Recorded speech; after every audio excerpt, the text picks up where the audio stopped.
الحمد لله وكفى والسلام على عباده الذين اصطفى أما بعد فأعوذ بالله من الشيطان الرجيم إنا أنزلناه في ليلة مباركة إنا كنا منذرين. دا قرآن کریم د ډیرو عزتونو نه یو عزت دام دی چې رب العالمین دا د ليلة القدر په شپه باندې را لېږلی دی. بعضې خلک د دې باره کې یو قول یې کړی دی چې انشاءالله زه د هغې وضاحت کومه چې قرآن کریم د شعبان په 15 تاریخ د دې نزول شوی دی او د دې لیله مبارکې نه 15 د شعبان مراد دی چې شب برات ورته وایي.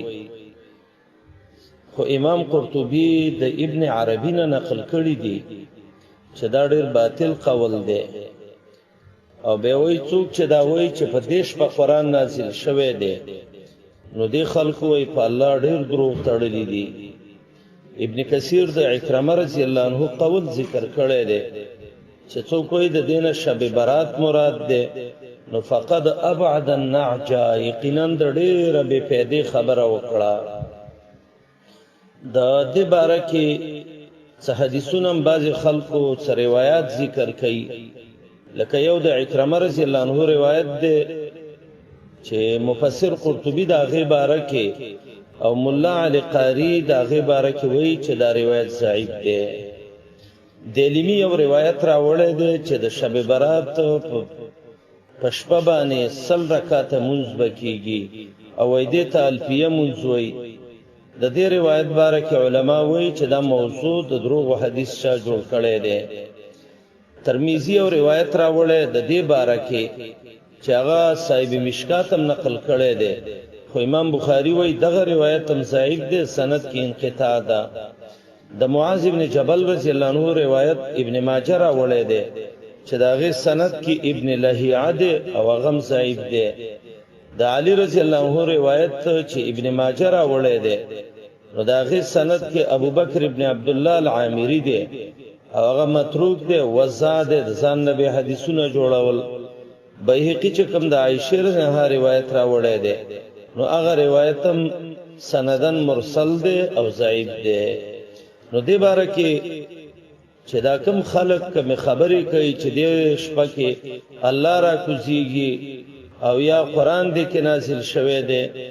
او بیت المقدس کې په 448 کې دا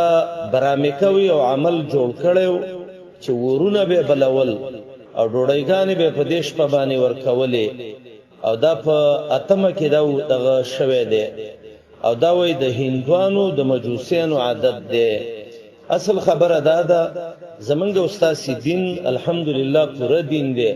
الیوم اکملت لکم دینکم واتممت علیکم نعمتی ورضیت لکم الاسلام دینا. الله وایي ما دین پوره کړی دی، پیغمبر علیه السلام ته وایي. او سوره شورا 21 کې وایي ام لهم شرکا شرعوا لهم من الدین ما لم یأذن به الله. او حدیث تا عائشہ رضی اللہ عنہا کی راغلی دی من احدث فی امرنا هذا ما ليس منه فهو رد. چاچه زمنګ دین کې نور عملونه شروع کړه نو دا مردود دی او دا قوی قابل نه دی. حدیث د جابر رضی اللہ عنہ کې دی چې غوره خبرې د الله خبرې دی او غوره حد هدایت هغه د محمد رسول الله دی او ناکاره کارونه بدعت دی او هر بدعت گمراهی ده. نورونو دا کوم اعمال چې دی وخت کې خلق کوي چې یا په دیش په ډوډۍ پخی او یا په دیش په څورونه جوړ دغه کوي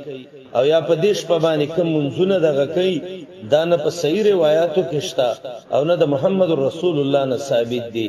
امام ترتوشی او ابن شاموی وای هغه بدعات چې خلکو جوړ کړي دي هغه یو پاغي کې دا دی چې شب برات په شپې کم روجی نیسی په دې ورځ کم خیراتونه کوي، وای نه دغه روایت صحیح دي او نه دا روایت ثابت دي، او کم آثار چې د شامینو نه دي کې نقل شوی دي وای هغه ټول ضعیف دي او بعضی وای د خلقو د ځان نه جوړ کړي حافظ ابن رجب داغه کتاب دی لطائف المعارف هغه کې وای دغه روایت ټول ضعیف دي چې دا کم خلق د دین استدلال نسی په 15 د شعبان باندې شیخ الاسلام امام احمد ابن تیمیه رحمه الله هغه وای اجماع د علماو په دې باندې ده چې کومه مسله خلقو کې اختلاف کوو نو داغه حل په قران او حدیث باندې دغه کوو او په قران او حدیث کې به ګورو که صحیح حدیثي عمل به پکې او که کمزور حدیثي یا موضوع د دروغ حدیث د ځان نه چا جوړ کړي نو به هغه قابل عمل نه الله وی فلا وربک لا یؤمنون حتى يحكموك فيما شجر بینهم نو دا کوم عمل ابن رجب وی چې دا خلک په ليله النصف من شعبان کې کوي لکه خالد ابن معدان مکحول لقمان ابن عامر د دې ټولو نه چې وای نقل دی وای هذه آثار اسرائیلیه دا اسرائیلی اثار دي او چا د ځان نه جوړ کړی دي امام مالک وای دا بدعت دی امام احمد ابن حنبل رحمت الله علیه وای دیش په باره کې چې کوم روایت راغلي دي وای دا د محمد رسول الله علیه السلام نه ندي ثابت او هر هغه خبره چې د نبی علیہ السلام نه نه ثابت حدیث کې دي چې من عمل عملا ليس عليه امرنا فهو رد امام ابوبکر طرطوشی په کتاب الحوادث والبدع کې وای چې دا د 15 د شب برات چې دا خلق معاملونه کوي وای دا نه الله ویلي او رسول الله ویلي امام شوکانی د الفوائد المجموعه کې وای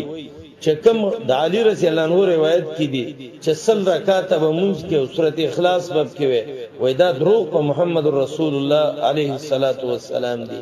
کوم روایت کې چې راځي چې شعبان نیمه ته ورسید د شپې مونږ وکي د ورځې روزه ونیسي وای دا روایت هم سخ انتهایی ضعیف دی او کوم روایتو کې چې راځي امام نووي وای چې په دې کې به ډوډۍ دغه کې او دې کې به د ماخام